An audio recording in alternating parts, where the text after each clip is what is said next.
Let's talk about some of the general woke lunacy that's happening in this country, because with me this morning is Russell Quirks, a political commentator. I thought that in 2019 a Tory government had been elected. I was under the illusion a Tory government was elected in 2017 and in 2015, at least a coalition in 2010. It doesn't feel like it. When we are in a situation where we've got this extraordinary front page of the Daily Mail today, where universities are told to decolonise maths and computing. This is from the Quality Assurance Agency. This is actually a university's watchdog. And they are monitoring degree standards, and they, for the first time, have put critical race theory in its guidelines. Universities are being told to go woke and decolonise courses from computing to classics, and teaching youngsters, even doing maths and computer subjects, to understand about white supremacy.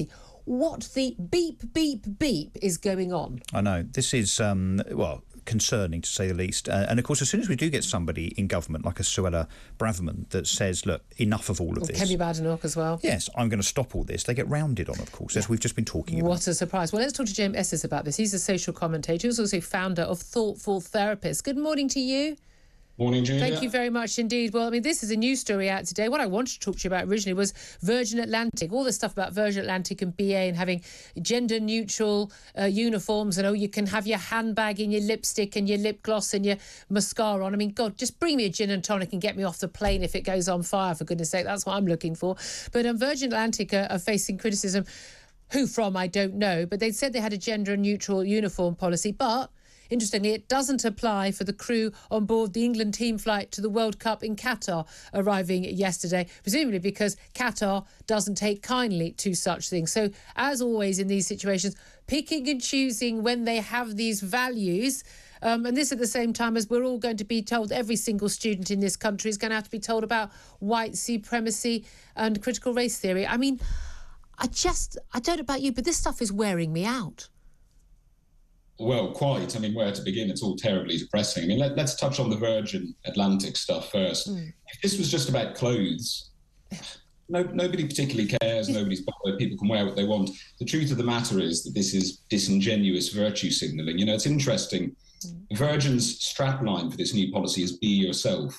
Well, actually, they seem to be encouraging people to be something other than who they are. So, for example, I've discovered that the women's network within Virgin Atlantic for staff, any man who identifies as a woman can now join that. Worse still, any staff member at Virgin can use whatever changing room they self-identify with. Now, where is the thought that goes into the impact that this has on the rights, well-being and safety of other people? Or is this, as I would submit it is, just virtue signalling in pursuit of profit? Well, it's virtue signalling, but it's also misogyny. And it's not a word I use so often. And so like, a man criticises a woman, then, it must be misogynistic. Rubbish. They just someone is criticising someone. It's irrelevant.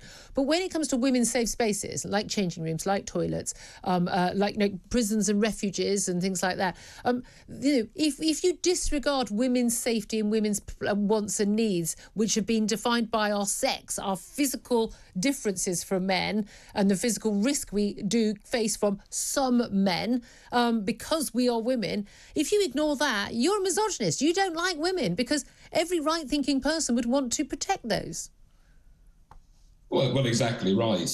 The problem is that these corporations' concerns are not founded in reality in the real-life impact it has on other people. For example, Virgin as well have decided to sidestep the law, basically introduce self-ID through the back door. They're now allowing people to have a gender-neutral title and pronouns on their travel tickets, whereas in this country, legally, there is no third sex of non-binary. So they seem to be obsessed with this, but yes, as you say, putting women's rights completely out of the picture. Yeah, exactly. And again, the other side of things, as we mentioned with universities, I find it extraordinary. We've imported this madness from America, where race is such a big dividing line because of the history of the country, where African Americans were largely brought to the country as slaves, arrived in the country in a very, very different way from the majority white population. They have a history there.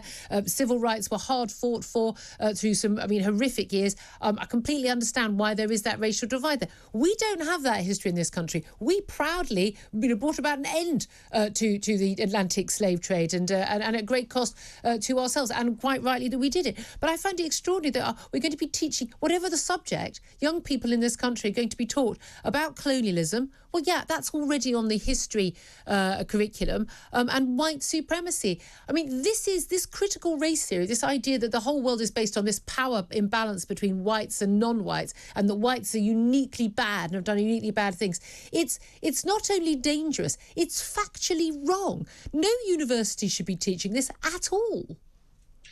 Well, we are literally putting the fear of God into our students for stepping out of line, Julia. I've come across and spoken with students who feel compelled these days to identify themselves at their university as a, quote, anti-racist racist. Yeah.